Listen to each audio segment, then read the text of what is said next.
News के खास कार्यक्रम खबर भी असर भी में हम बात कर रहे हैं बाबा वैद्यनाथ धाम की नगरी की और यहाँ के आर्थिक स्थिति पर। तमाम दुकानदारों से बात करने के बाद देवघर का एक प्रमुख व्यवसाय यहाँ का होटल कारोबार है। सबसे पहले हम आपको तस्वीर दिखा देते हैं। ये होटल है अन्नपूर्णा आश्रम। उसके बाद आप देख लीजिए बाबा का ढाबा, अन्नपूर्णा चूड़ी स्टोर। चूड़ी की स्थिति तो ये है कि अब शटर से ताले भी नहीं खोले जाते हैं। दूसरी तरफ आपको देखते हैं होटल व्यवसायी खुद कुर्सी लगाकर बैठे हुए हैं। उनकी स्थिति का जायजा हम लेंगे। अच्छा, ये तो सबसे भीड़ भाड़ का इलाका हुआ करता था यहाँ पर, तो और यहाँ पर तो बुकिंग के लिए पहले से करते थे लोग, एडवांस बुकिंग रहता था। अभी ऐसा समय आ गया है दिन भर में एक रूम भी बुक हो जाता है तो भाग्य बनाते हैं। कम से कम ये 18 महीना में कम से कम 15 से 20 लाख रुपए का नुकसान हो चुका है। ये स्थिति बनी हुई है कि कैसे आदमी जिंदा रहेंगे, इसका समस्या बहुत समाधान करना बहुत मुश्किल है।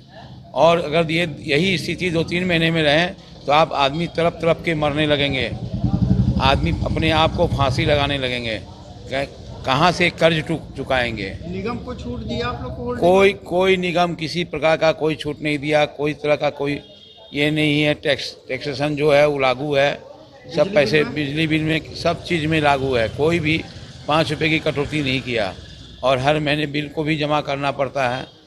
और जहाँ से अगर 5,000 बाकी हो जाता है तो लाइन डिसकनेक्ट करके 2 लाख का फाइन किया जाता है। 1,72,000, किसी को 76,000, किसी को 1.5 लाख। ऐसा निगम का बहुत बड़ा ये कमीनापन है कि टैक्स को बिल को 5,000 होने के बाद ये स्थिति में अगर लाइन काट दे, आदमी को पता नहीं चले और उसके बाद आके FIR उसके ऊपर हो, तो ये कितना अनर्थ है, कितना अन्याय है। ये आदमी की समझ से बाहर समस्या का समाधान करना, अगर सरकार अगर इस पर भी ध्यान नहीं देती है और मंदिर को अगर न खोलती है तो आदमी भूखे तो मर ही रहा है और तरफ तरफ के मरेगा। इससे बेसी क्या कहें। जी बिल्कुल, देखिए एक होटल व्यवसायी का ये दर्द था। इसमें हम यही कह सकते हैं कि गैरों पे करम और अपनों पे सितम। जिस बाबा नगरी में जिस बाबा के भरोसे सब कुछ चला करता था, बाबा मंदिर बंद कर दिया गया, लिहाजा आर्थिक स्थिति चौपट हो गई। ये तमाम ये वो व्यवसायी हैं जो यहाँ चौक चौराहों पर गप्पे हाँकते आपको दिन भर मिल जाएंगे। सबके साथ अलग अलग समस्याएं हैं, अलग अलग दुविधा है और करने के लिए अब कुछ नहीं बचा है। लोगों को सिर्फ उम्मीद है तो एक बाबा भोलेनाथ पर, क्योंकि सरकार से इनकी उम्मीदें खत्म हो चुकी है। अब उम्मीद किस पर? अब सब सरकार पे ही उम्मीद है हम लोगों का कि जल्द से जल्द मंदिर खोले। सरकार से तो अब उम्मीद रह नहीं गई, अब तो कोर्ट में चला गया बात। तो कोर्ट का फैसला आने तक तो उम्मीद ही करना पड़ेगा और क्या बोला जाएगा। स्थिति क्या है आप लोग की? स्थिति तो बहुत ही दयनीय है हम लोग का। आप क्या चीज़ का व्यवसाय करते हैं? हम लोग का चूड़ी का व्यवसाय है, जो कि देखिए पूरी तरह से चूड़ी दुकान सब बंद है। चूड़ी दुकान बंद क्या है, मतलब सामान इतना ही खराब हो चुका है कि गाँव को दिखाने लायक भी सामान नहीं रहा। अब हम लोगों को नया दुकान सामान भरने के लिए भी पूंजी नहीं है हम लोगों के पास। कहाँ से चूड़ी आता था? सुनते थे कि फिरोजाबाद वगैरह। फिरोजाबाद, बनारस, बॉम्बे, दिल्ली सब जगह से माल आता था। अभी सब तरह से पूरी तरह से बंद है अभी। तो वो चूड़ी क्या खराब हो चुकी है? एकदम पूरी तरह से खराब हो चुका है। ये तो हम अपने दुकान में अपना सामान दिखा सकते। देखिए, कहा जाता है कि जब बाबा धाम आप आते हैं तो यहाँ शिव और पार्वती एक साथ विराजमान हैं, अखंड सुगाव सौभाग्यवती के लिए और बाबा और माँ पार्वती के आशीर्वाद के लिए यहाँ पर चूड़ी का प्रसाद जरूर लिया जाता है, क्योंकि इसे एक शक्तिपीठ भी माना जाता है। तो माँ का आशीर्वाद के रूप में सुहागिनें यहाँ से चूड़ी जरूर लेती है। इसलिए देवघर के बाबा मंदिर की वजह से यहाँ पर चूड़ियों का कारोबार काफ़ी व्यापक पैमाने पर किया जाता है। लाख की चूड़ियाँ न सिर्फ देवघर में बल्कि फिरोजाबाद, जयपुर और बनारस से मंगाई जाती थी, लेकिन अब वो भी 18 महीने में ख़त्म हो चुकी है। अच्छा, ये जो चूड़ियाँ हैं वो लोग क्यों खरीदते थे और इसमें मुनाफा का क्या अंतर था, और अब जो है इसको पूरा करने में कितना समय लग जाएगा आप लोग को? चूड़ियाँ तो देखिए यहाँ पे बाबा धाम में प्रसाद के रूप में आदमी ले जाते थे, सुहागन लोग। यहाँ का प्रसाद है धाम का चूड़ियाँ।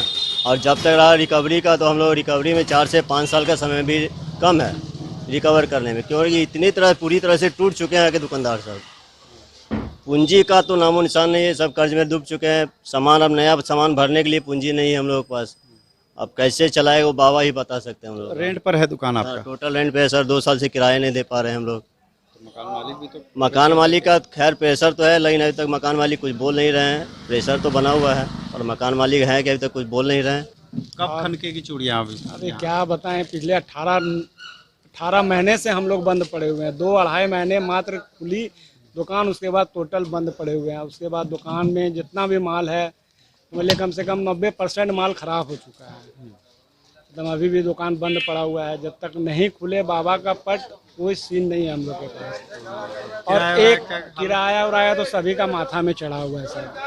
कम किराया तो बातें मत कीजिए, तो हम लोग का है मकान मालिक उस तरह का जो कि बोलता है चलो देना बाद में देना, अभी तो खैर बंदी, हम क्या बोले इसके लिए। उसके बाद की पढ़ाई वगैरह सब बंद पड़ा हुआ है, फीस नहीं दे पा रहे हैं स्कूल का। टोटल चीज़ हम लोग का एकदम जो है सो दयनीय हो गया है। स्कूल की फी है, बिजली बिल है, सब के सब एकदम जो है सो माथा पे सवार हो गया हम लोग का। अब क्या करने का सोचे हैं? ऐसे तो हाथ पर क्या करें, नहीं अगर यहाँ कुछ होगा तो शहर छोड़ के जाना पड़ेगा। इससे ज़्यादा और क्या कर सकते हैं हम लोग। माथा तो ऐसे ही हम लोग का खराब हो गया है। क्या करें, बाल बच्चा लेकर के कहाँ जा, क्या करें, समझ में नहीं आ रहा है। देखिए ये बड़ी विडंबना वाली स्थिति है कि बच्चे की पढ़ाई जब रुक जाएगी, उद्योग धंधे ठप हो जाएंगे और इनकम का कोई सोर्स नहीं रहेगा, तो पलायन एकमात्र मुद्दा रह जाता है कि आखिर पलायन सिर्फ आर्थिक स्थिति के लिए करना पड़ा। तो ये सरकार, देवघर नगर निगम और यहाँ के प्रशासन के लिए बड़ी दुखद घटना है। जब हमारे दुकानदार को नहीं होगा तो हमको कहाँ से होगा। भूखमरी की अवस्था तो है। मंदिर बंद होने से मतलब कि दुकानदार के साथ साथ आम जनता जो भी है, सबके साथ भूखमरी की समस्या है अभी। तो 18 महीने से तो इन लोग का व्यवसाय खत्म है, तो आप लोग भी धैर्य रखे हुए हैं। ये कैसे वापस कैसे आएगा ये दिन? ये तो सरकार के मंशा है। अब सरकार ही चाहेगा तो ये मंदिर जब तक न खुलेगा तब तक आम वर्ग क्या करेगा। कैसे चलता है खर्चा वगैरह? बस इसी तरह आपसे लेके उनसे लेके, कोई ऐसे हैं जो कर्जा महाजन करके ऋण लेके इसी तरह से काम चल रहा है। तो अभी भी लेकिन आप लेके निकलते हैं कि शायद कहीं से कुछ निकलते ही हैं, लेकिन जैसा होना चाहिए वो कुछ होता नहीं है। जब इनका बोहनी नहीं होता है तो हमारा कहाँ से बोहनी होगा। सही वाली बात है। बाबा भोलेनाथ के मंदिर पर ये व्यवसायी टिके हुए थे, इन पर बाबा टिके हुए थे, लेकिन अब चूंकि बात है इनका बोहनी पर भी आफत है, तो इनको कहाँ से देंगे। लेकिन एक बात यहाँ पर खुलकर सामने आती है कि कम से कम धैर्य यहाँ के व्यवसायियों ने नहीं खोया है। आपसे जानना चाहते हैं क्या स्थिति है यहाँ पर, कैसे वापस कैसे आएगी जिंदगी पटरी पर? देखिए स्थिति तो ये है कि लोग पेट तो पालना ही पड़ेगा, चाहे उसके लिए कुछ भी करना पड़े।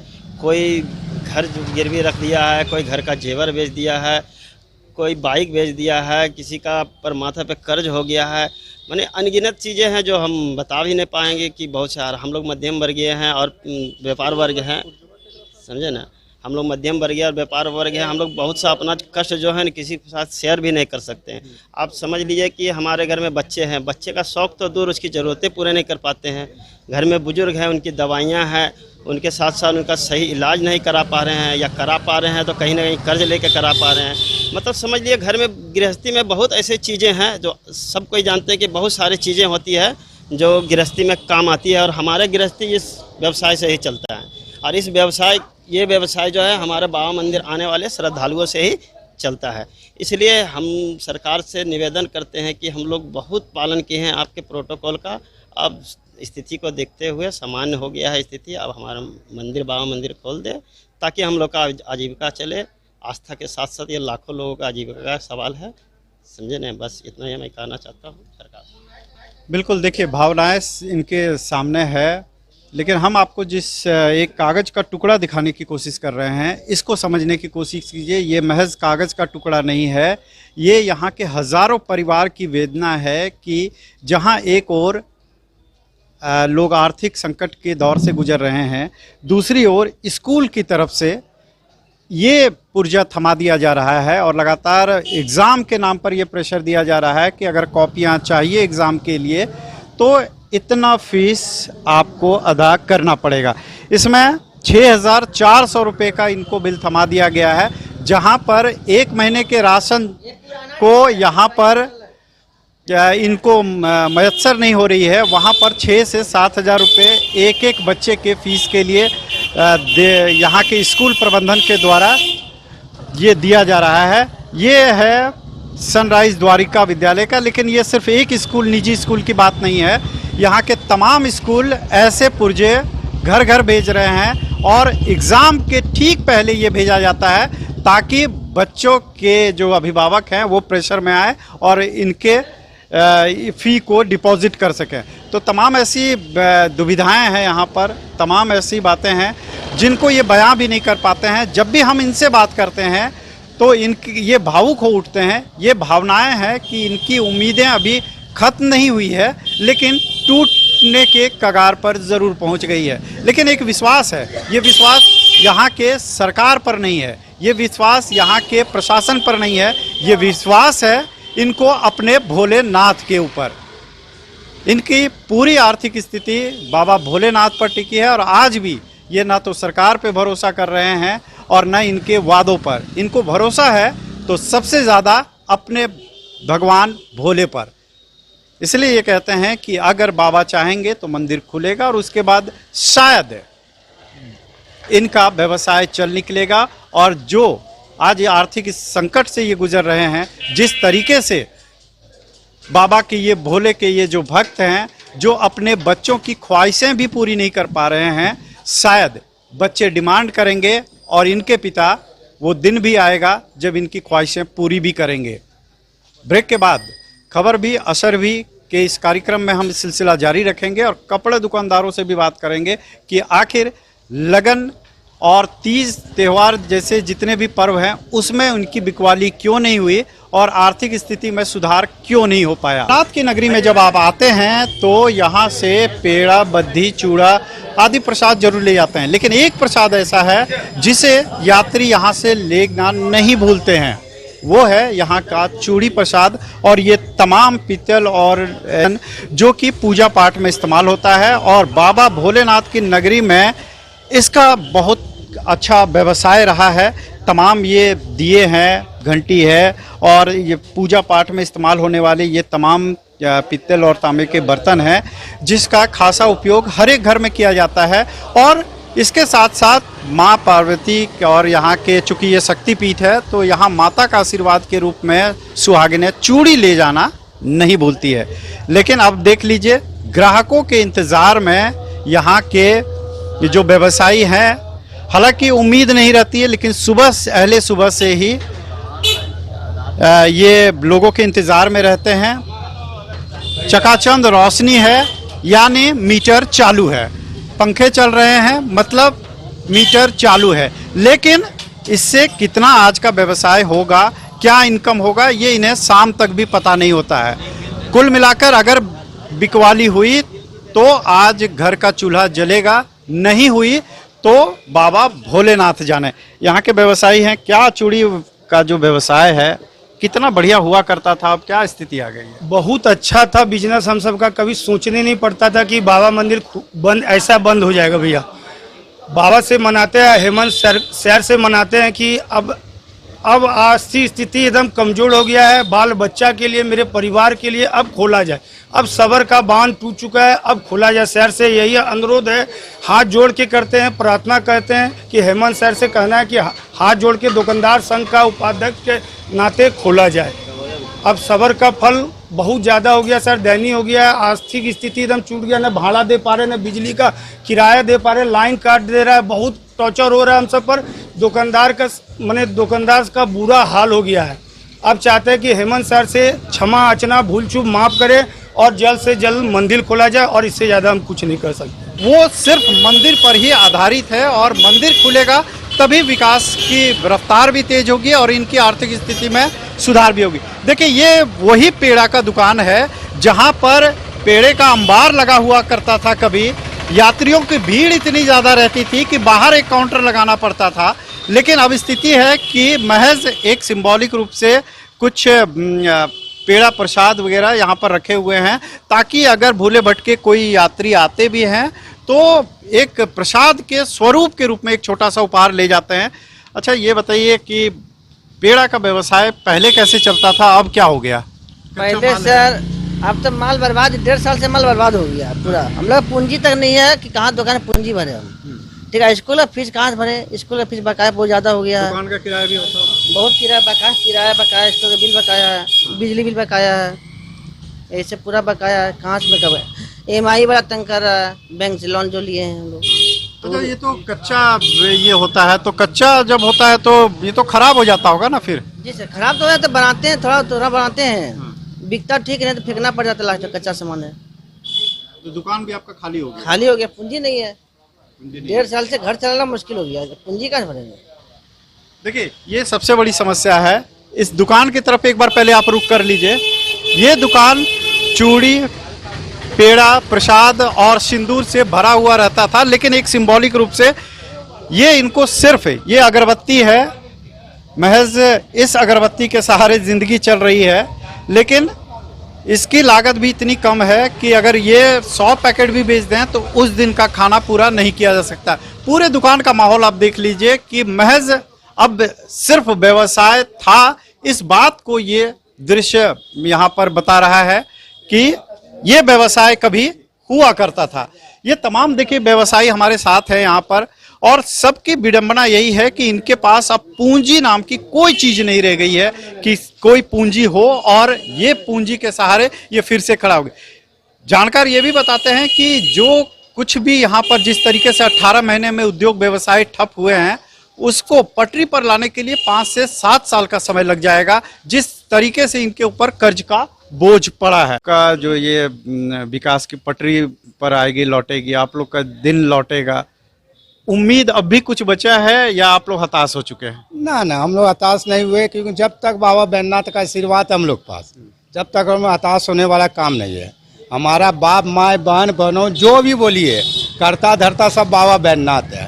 वो बंद है, हम लोग उदास है। जब उसका दरवाजा आम श्रद्धालुओं के लिए खुल जाएगा, हम लोग में रौनक सावन फिर आ जाएगी। इसलिए हम लोग निराश नहीं है, कहीं देर अंधेर नहीं है। कितनू अंधेरी रात होता है, मगर सवेरा लेके ही उजाला लेके आता है। इससे हम लोग पर बाबा पर पूरी तरह आश्रित है, और हमारा फैक्ट्री हो जो भी बोल सकते हैं वही बाबा बैद्यनाथ है। तो बाबा बैद्यनाथ पर ही आप लोग पूरी तरह। आपका कौन सा दुकान है, क्या चीज का दुकान है? रेडीमेड का दुकान है। अच्छा, हम पहले इसका भी जायजा ले लेते हैं कि देखिए ये रेडीमेड की दुकान है। ये वो बाबा भोलेनाथ के जो कपड़े होते हैं, गेरुआ वस्त्र, वो पहनकर लोग आते हैं, यहाँ पूजा अर्चना करते हैं। गमछा सहित अन्य वो कपड़े के सामान है जिसको लोग आते थे खरीदते, खासकर जो परदेशी आते थे उनके लिए ये दुकान काफी रोता और काफी भीड़ भी लगा करती थी। अब आपको एक ऐसा नजारा हम दिखा देते हैं जो इनकी आर्थिक स्थिति को स्पष्ट कर देगी। देखिए ये एक बच्चे का कपड़ा है, चूहा इसको कुतर चुका है ये पूरा सा। आप देखिए यहाँ पर ये स्थिति है, ये देखिए। और ये सिर्फ एक कपड़े की वानगी नहीं है, पूरा पूरा गोडाउन का यही हाल है कि यहाँ पर चूहे ने सब कुछ कुतर दिया है। और सिर्फ इस दुकान में बिक्री नहीं बल्कि यहाँ सिर्फ बर्बादी हो रही है इस चीज के। आप देखिए जितने भी कपड़े हैं उस पर धूल लग चुके हैं, लेकिन इक्का दुक्का आते हैं लोग। और ये देखिए इस कपड़े को भी आप देख लीजिए, ये देखिए सब चूहा काट दिया। ये सब कितने का आता होगा? ये 150 खरीदारी है। डे- पिछले लॉकडाउन में हाँ। लगभग 1.5 से 2 लाख का माल हमारा चूहा काट चुका है। हाँ, कितने का माल? 1.5 से 2 लाख का माल, क्योंकि पूरी तरह बंद रह गई दुकान। हम लोग तो 3 महीना आके खोल नहीं सके, टोटल के टोटल दुकान मार चूहा काट दिया। फिर नया किसी तरह फिर बीच में 2 महीना जो खुला, किसी तरह महाजन उहाजन से ला के पैसा थोड़ा सा माल लगाए हैं। फिर भी मंदिर महाजन भी सर में चढ़ गया। कर्ज पूरी तरह जितनी दुकान हैं सब प्राय सब कर्ज में डूबी हुई है। कितना लाख का कर्ज हो गया आपका? सब पर 3 लाख 4 लाख का कर्ज है। और इसको रिकवरी करने के लिए कम से कम हम लोग को 5 साल फिर एकदम कड़ी मेहनत करने पड़ेगा। तो देखिए ये जो कपड़े का व्यवसाय कर रहे हैं उनकी ये स्थिति है कि इस कपड़े पर आप मत जाइए। ये सिर्फ कपड़े इसलिए लगाए गए हैं कि ये कपड़े की दुकान है, लेकिन जिस तरह से आर्थिक स्थिति चौपट हुई है और जितना कर्ज का बोझ इनके मत्थे पर आया है, उससे उबरने के लिए कम से कम इन्हें 5 से 7 साल का समय लग जाएगा। कशिश रूस के इस खास कार्यक्रम खबर भी असर भी में ब्रेक के बाद आपसे मिलेंगे और उसके बाद दिखाएंगे कि व्यवसायी क्यों नहीं चुका पा रहे हैं अपने स्कूल की फीस, और इनके सामने आर्थिक स्थिति का अंदाजा भी हम लगाएंगे, इनसे रूबरू भी होंगे और जानने की कोशिश करेंगे कि आखिर सरकार इनके मांगों पर विचार क्यों नहीं कर रही है।